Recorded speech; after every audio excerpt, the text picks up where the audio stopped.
Let's bring in Ariel Cohen. He is a non-resident senior fellow at the Atlantic Council. Good to see you, Ariel. So President Biden has joined many others who are blaming Putin for being involved in Navalny's death. If that turns out to be the case, why do you believe Navalny died now? I believe that the whole imprisonment of Alexei Navalny was one big operation to take him out, to murder him. I personally knew very well two Russian opposition leaders, the late Galina Starovoitova, a woman who was at the forefront of Gorbachev's perestroika and Yeltsin's reforms. She was killed in the entrance of her apartment building in St. Petersburg in 1998. And my good friend Boris Nemtsov, whom I warned not to go back to Russia, in 2014, and he was murdered also in February of 2015. Navalny was arrested after he returned to Russia upon his recovery after he was poisoned in Siberia by the Russian government. There is ample evidence that he was poisoned. He was miraculously saved in Germany by doctors. And then he decided to go back and fight for freedom in Russia, and immediately was arrested and put in increasingly harsh conditions above the Arctic Circle in the polar Siberia. And there he met his demise.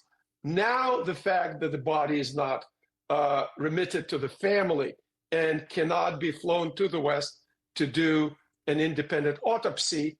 And now there are also leaks that there are bruises on the body, suggest to me that this young, relatively young man of 47, in good health before the poisoning, was murdered in the Gulag. Even with that information that you've learned, CNN cannot verify that, but is it your feeling that the family will never receive the body of Navalny? Because, of course, receiving the body, someone's going to do an independent forensic study of him in order to determine cause of death. So what is your feeling about Russia forever holding on to his body?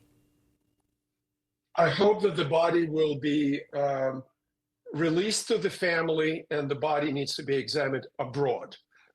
Even in that case, there are poisons in the labs of the former KGB, of the Russian security services, that after a while can evaporate or dissipate, and no evidence, no tracks of the poison will be found after a while.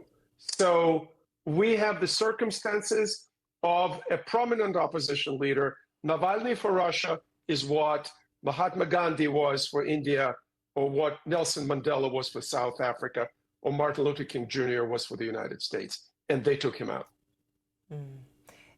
Is it your feeling that, I mean, Navalny knew with great risk that he was making his return to Russia, even after recovering from the poisoning in Germany?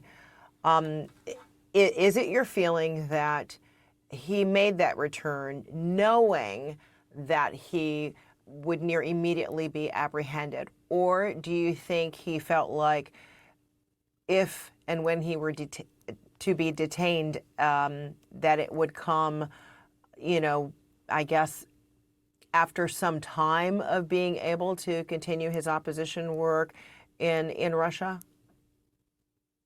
He probably thought he may be detained. So did my friend Boris Nemtsov when he went back. I think those two leaders of the opposition did not think they'll be murdered quickly. And Navalny thought he'll live long enough. He was, what, 20 plus years younger than Putin? He thought he'll live long enough to participate in democratic politics in Russia one day. Unfortunately, today, we see the ratcheting of the political conditions in Russia. Putin is cleaning the deck, so to speak, as the war in Ukraine continues, and there are leaked materials from the Estonian intelligence services that Putin is going to expand the war to the Baltic states after he wraps up the operation in Ukraine that he will be able to wrap up if our Congress continues to stall on providing assistance to Ukraine. And Putin's ambitions don't stop there. Putin is working closely with Iran to support Hamas and other terrorist organizations in the Middle East, to support Iran with potentially nuclear technologies, buying thousands of drones from Iran. So the connection is, the battlefield is not just Europe, it's also the Middle East. And Russia, of course, is in the pocket of China today.